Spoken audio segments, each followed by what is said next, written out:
La France rentre dans une époque trouble, peut-être comme jamais depuis près d'un siècle. Elle y a été poussée par ses fausses élites. La corruption et la décadence des fausses élites vont-elles tuer la France ? Pourquoi le peuple est-il aussi peu mobilisé contre ces élites sataniques ? La République des Lumières est-elle en réalité une mafia ? À ces questions répondra Paul-Antoine Martin, auteur du best-seller Le Clan des Seigneurs. Vous êtes sur Géopolitique Profonde, c'est parti !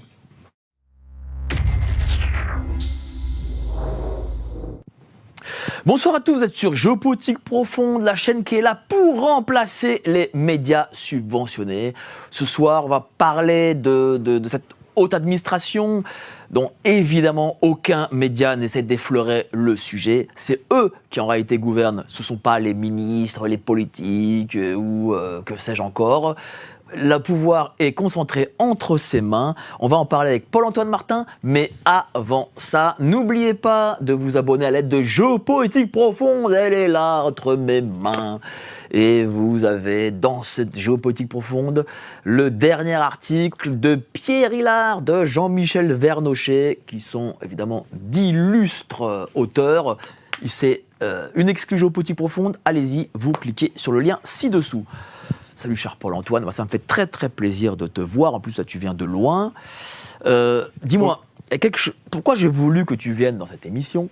Parce qu'il y a quelque chose dont les gens ne sont vraiment pas au courant, parce qu'ils voient le défilé de théâtre des Barnier, des Darmanin, des Le Maire, des je sais pas quoi, mais ils ne savent pas en réalité qui possède le pouvoir, et ce n'est pas eux.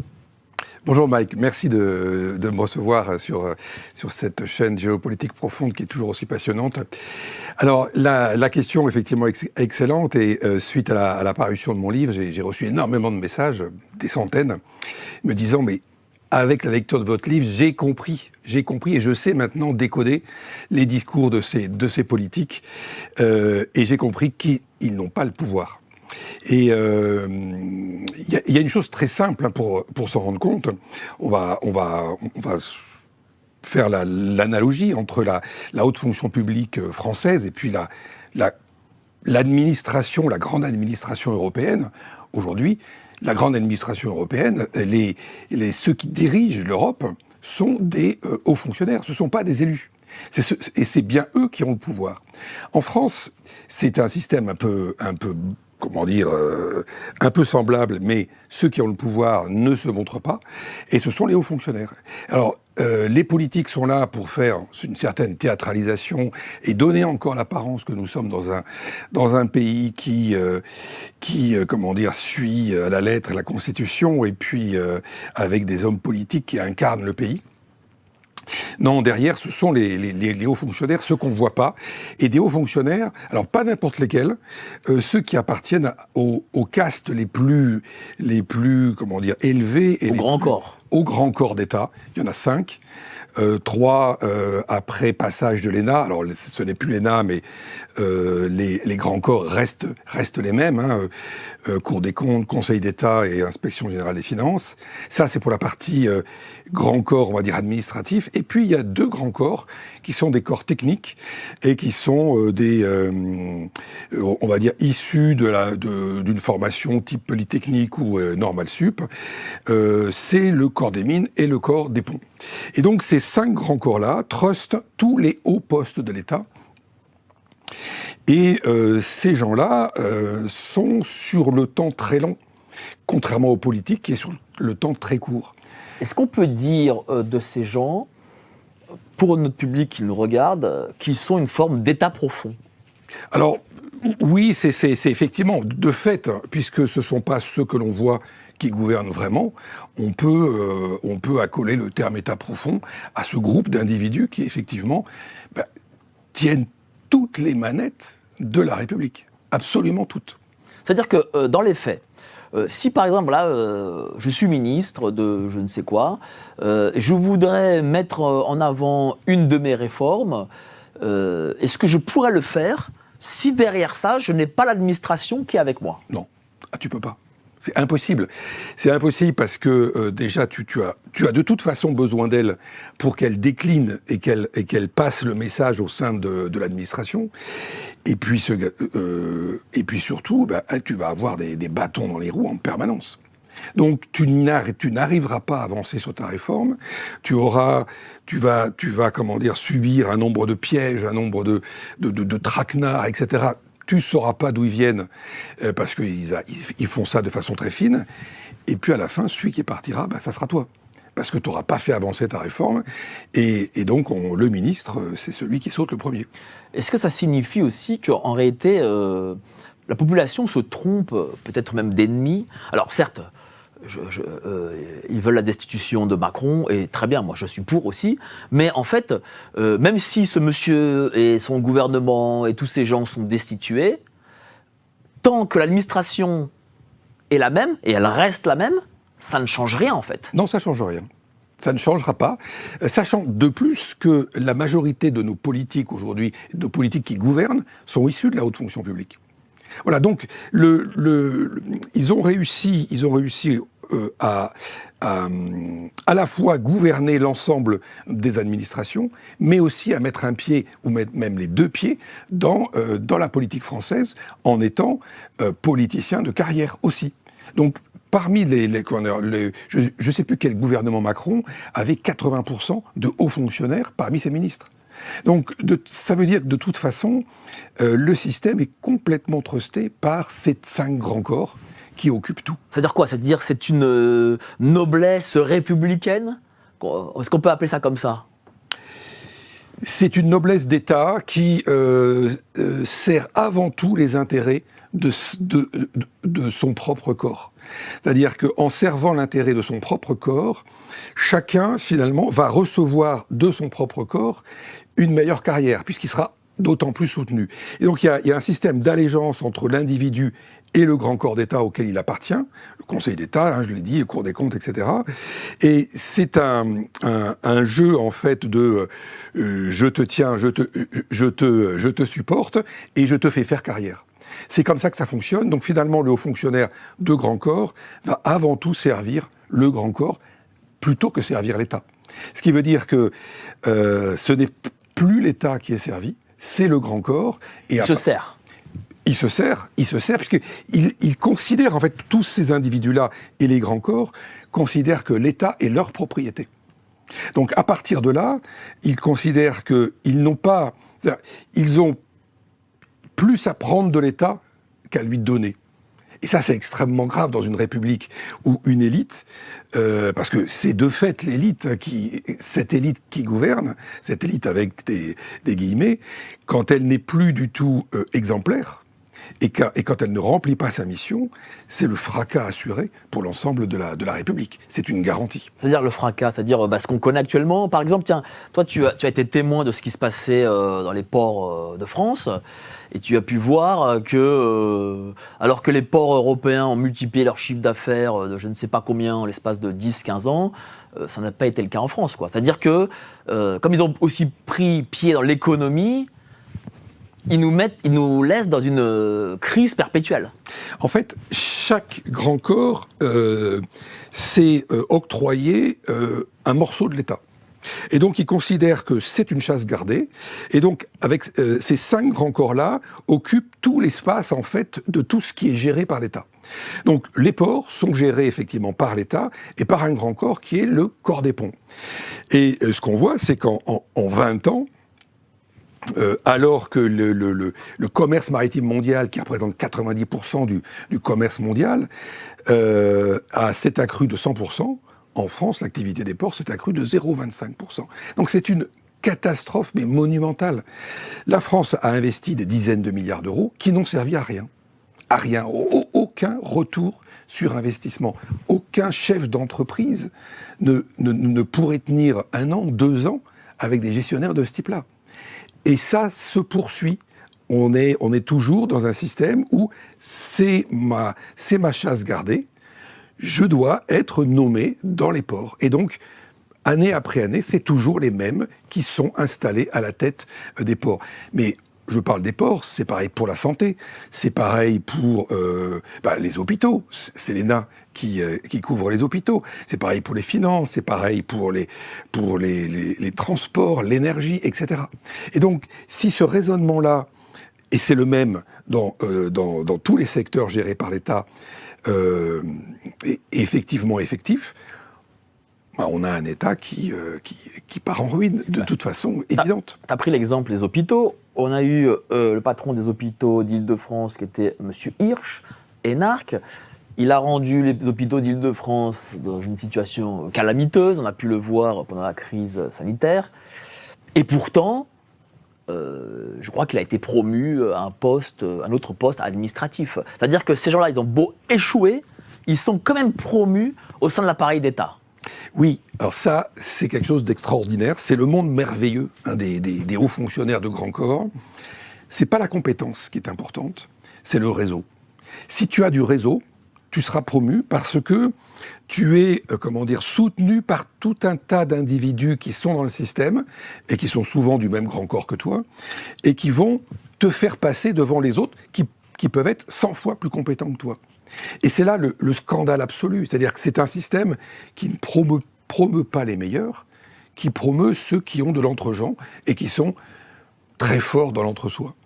Et d'ailleurs, ces écoles créent le réseau aussi. Parce qu'on a le réseau parce qu'on est dans cette école. Alors, on a ce réseau parce qu'on est dans l'école. C'est-à-dire qu'au sortir de l'école, on a de fait le réseau, et si on est dans un grand corps, le réseau est encore plus fort, puisque c'est un réseau qui s'étend entre le privé et le public.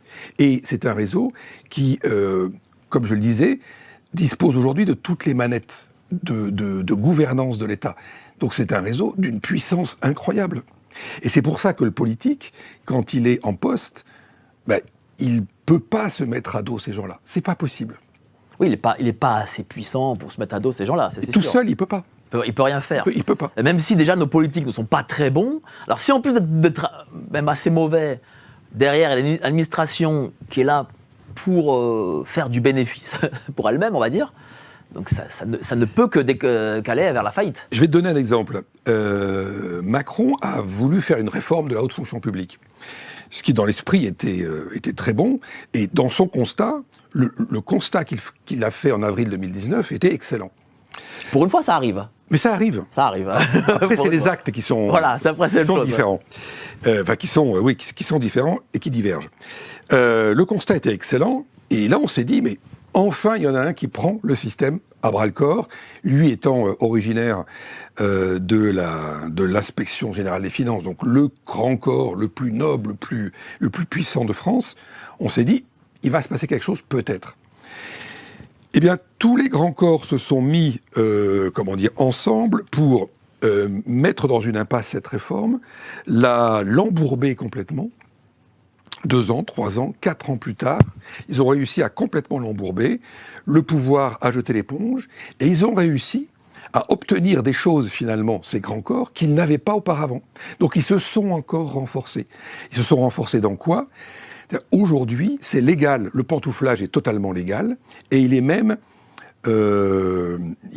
renforcé, il est même soutenu pour effectivement donner, avec l'argument qu'il est bien que le haut fonctionnaire aille dans le privé. Donc le pantouflage, je précise pour les téléspectateurs, c'est le haut fonctionnaire qui est, et vous allez voir à quel point ces gens-là vivent dans un monde qui est absolument merveilleux, totalement à l'écart et très très loin de ce que connaissent tous les Français lambda et normaux, on va dire. Le haut fonctionnaire, il est dans le privé, il est dans le public, pardon, il est haut fonctionnaire dans le public, et il a envie de booster sa carrière dans le privé. Il va être recruté par une entreprise du CAC 40, c'est souvent le cas. 40% des entreprises du CAC 40 ont leur gouvernance, qui est incarnée par des hommes du grand corps d'État. Eh bien, il fait quelques années dans le privé, il multiplie son salaire par 2, 3, 4, 5, 10, 20, peut-être plus. Il vend son carnet d'adresses qu'il a fait dans le public. Il vend aussi des secrets d'État, des choses confidentielles.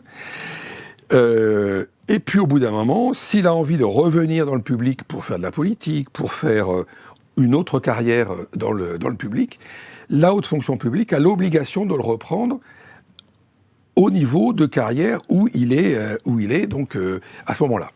Donc c'est quand même un milieu où on ne risque jamais rien, où même quand, c'est ce que tu disais, même quand on échoue, on est promu. Et de toute façon, le salaire, il est croissant et il se multiplie en fait année après année. Donc c'est un monde qui est totalement déconnecté de la vie économique actuelle. On peut prendre l'exemple de Madame Lucie Castetz, qui est directrice financière, qui était directrice financière de la mairie de Paris pendant de nombreuses années.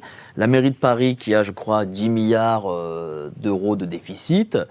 Et elle a failli être Premier ministre. Et puis, elle a demandé quand même au nouveau Front Populaire, il y a eu une note d'ailleurs qui est sortie sur Marianne, où elle demandait au nouveau Front Populaire, pour avoir passé ces 2 mois à faire campagne, 9 000 € par mois. C'est pas mal quand même. Mais c'est effectivement des salaires normaux. Hein. Oui, c'est un SMIC. Un SMIC aux fonctionnaires. Et tu vois, ce qui est quand même intéressant, c'est de voir que même le NFP, c'est-à-dire que tous les partis, toute la politique française est dans ce système-là. C'est-à-dire qu'ils ont proposé, non pas une personne qui n'est pas haut fonctionnaire, qui n'est pas d'un grand corps, non, ils ont choisi une personne qui a fait l'ENA et qui est haut fonctionnaire. Donc c'est tout à fait symptomatique du fonctionnement français. C'est-à-dire qu'on ne peut pas s'en sortir. Aujourd'hui, les réflexes sont comme ça. Ah non, on ne peut pas s'en sortir, surtout pas avec les gens du système, parce que en gros, eux sont le système. Ils ont, comment dire, c'est impossible que ceux qui ont créé la situation viennent trouver une solution à la situation. Or, c'est ce qui se passe à chaque élection. C'est ce qui se passe en permanence. Mais est-ce qu'ils veulent trouver une solution ? Ou est-ce qu'ils ne créent pas sciemment les situations ? Ça, après, je ne sais pas dire. Moi, je me pose la question parce que, en y réfléchissant, alors moi j'ai connu aussi les cabinets, tout ça, bon, j'ai vu qu'ils n'étaient pas très bons, mais malgré tout, je remarque que, par exemple, actuellement, il y a un déficit qui est aussi important qu'à l'époque du Covid. Bon, pourtant, il n'y a pas théoriquement, il n'y a pas de dépenses en plus, théoriquement.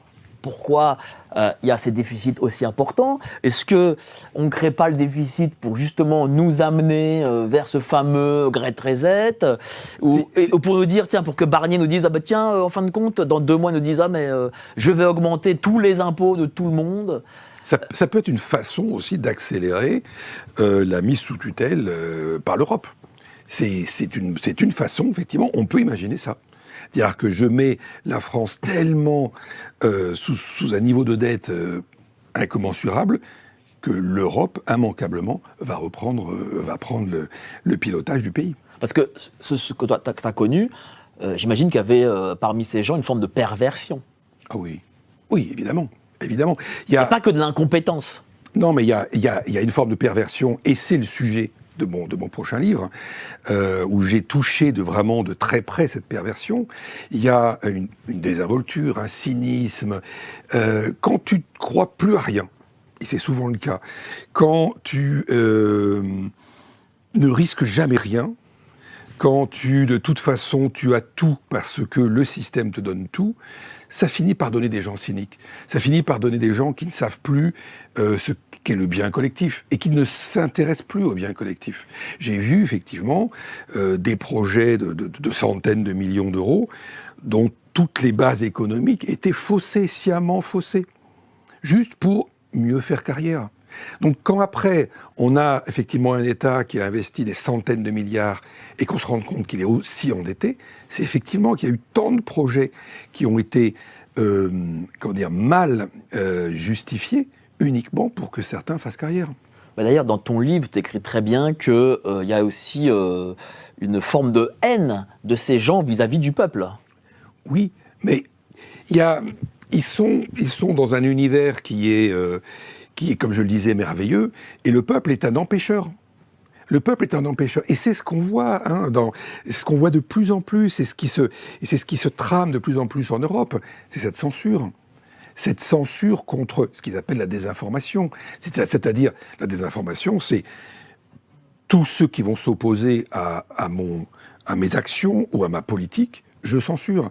Parce que le haut fonctionnaire, quand il a le pouvoir, il dérive immanquablement vers un système autocratique, autoritaire. Alors, je n'ai pas envie de faire de point Godwin, mais pendant la guerre, on a eu une partie de la fonction publique allemande qui, je veux dire, obéissait soi-disant aux ordres, enfin machinalement. Est-ce qu'on peut aussi comparer est-ce que la fonction publique française peut peut-être dériver, alors je dis pas jusqu'à là, mais vers ce chemin-là? Tu veux dire une forme de tyrannie administrative bien sûr. Et de la fonction publique, c'est-à-dire que on le voit, je dis pendant la guerre, ils utilisaient des chiffres comme des comptables. Voilà, ils administraient ça d'une façon très très fonction publique d'ailleurs. Voilà. De façon très carrée, oui. Voilà. Est-ce que ça c'est une possibilité qui peut arriver, je dis pas demain, mais un jour en France? Moi, je vois aujourd'hui, je vois deux possibilités. Soit le système de grand corps s'effondre, mais il ne montre pas des signes aujourd'hui d'effondrement. Il ne s'effondre pas parce que de toute façon, il est toujours payé, il est toujours financé. Ah mais ça sera le dernier qui subira en plus la crise. Et puis ça sera les premiers qui pourront s'exiler à l'étranger, etc. Donc, soit ce système-là s'effondre, on ne sait pas comment, mais imaginons, ça c'est une hypothèse, il s'effondre et on retrouve un système politique et démocratique en France, soit il ne s'effondre pas, il se renforce et la haute fonction publique se renforce de plus en plus dans le pouvoir et on dérive inévitablement vers un système autocratique. Une sorte de... c'est un peu 1984, c'est-à-dire une sorte de mix entre le nazisme et le stalinisme. Alors ça, c'est quand même très poussé. Là, on est dans un totalitarisme... tu sais, je vois le différentiel entre il y a 20 ans et aujourd'hui sur les... je vois le différentiel sur les libertés. C'est quand même aller très loin. Et ça peut aller très vite. Et ça peut aller très vite. Et quand ça va très loin, ça va toujours plus vite. Oui, on l'a vu avec le Covid. Ça peut aller très très vite. Oui, c'est complètement possible. Macron est un haut fonctionnaire de cette grande noblesse des grands corps. Bon, je dis ça de façon ironique, bien sûr. Et puis, il est entouré de hauts fonctionnaires. Colère, c'est pareil. Donc, ces gens-là, de toute façon, le haut fonctionnaire de grand corps, il est certain qu'il a toujours raison. Toujours. Bon, quand on pense comme ça, on est un autocrate. Donc, pour ces gens-là, la démocratie est un empêcheur. C'est un système qui, comment dire, ils sont obligés de faire avec, mais c'est pas naturel chez eux. Évidemment pas naturel. Mais comment ces gens ont fini par prendre le pouvoir? Est-ce que c'est le système républicain qui leur a permis d'aller aussi haut? Est-ce que c'est le jacobinisme qui fait que... C'est le corporatisme. Quand un corporatisme est Oui, mais un corporatisme peut être un corporatisme des commerçants, de ce qu'on veut, et bon, ça n'a pas fonctionné. Mais ils n'ont pas le pouvoir. Oui, mais ils auraient pu l'avoir avant, lorsque le corporatisme jouait son plein, je sais pas moi, sous Poujade, et ça n'a pas fonctionné. Pourtant, l'administration, elle, a pris le pouvoir. Elle a pris le pouvoir parce qu'elle a toutes les manettes. Elle est au poste de manette. Et elle peut faire pression sur le politique. Donc le politique, il est obligé de composer avec. Je raconte dans mon livre une réunion à laquelle j'ai assisté, où le ministre des Transports de l'époque convoque 300 hauts fonctionnaires au ministère de l'écologie et du développement durable et leur demande d'appliquer on va dire une consigne, une méthode. Donc la réunion dure à peu près 1 heure. Aucun ne pose de questions parmi les hauts fonctionnaires. Et dès que le ministre a terminé, il a sorti un communiqué de presse en disant « Voyez comme on agit. Voilà, j'ai demandé ça à la haute fonction publique. » Les hauts fonctionnaires sont repartis dans leur poste. Il n'y en a aucun qui a appliqué. Voilà, donc ils font chacun, le politique fait son cinéma, il fait ses communiqués de presse, et derrière il ne se passe rien. Parce que derrière, ils savent que le ministre va peut-être partir dans 2 mois, il n'est pas soutenu par le politique intel, donc ils ne veulent pas non plus se mouiller, et il ne se passe rien. Et puis, quand tu parles de corporatisme, il y a aussi cette anecdote dans ton livre, c'est dès qu'un directeur d'une grande agence ou d'une administration quitte son poste, eh bien, il reçoit le petit mot, il écrit le petit mot de bienvenue, de félicitations parce que à son prédécesseur, et ainsi de suite. Le plus important, c'est le réseau.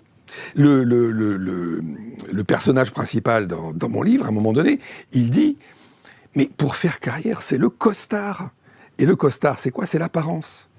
Donc c'était un type toujours, effectivement, habillé en Hermès, etc. Mais au-delà de cette apparence, il y a toute la culture du réseau. C'est-à-dire que tous les matins, il lisait le journal officiel et il regardait donc tous les hauts fonctionnaires qui venaient d'être nommés et il leur envoyait une petite carte de félicitations, même s'ils ne les connaissaient pas. Donc, et c'est comme ça qu'entre eux, ils se cooptent et ils se connaissent de plus en plus. Et puis, à un moment donné, le hasard des carrières fait que il y en a un qui peut penser à l'autre. Et c'est le moment où on peut avoir une promotion. Ils fonctionnent comme ça.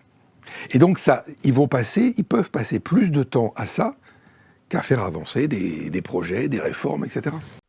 Alerte Info.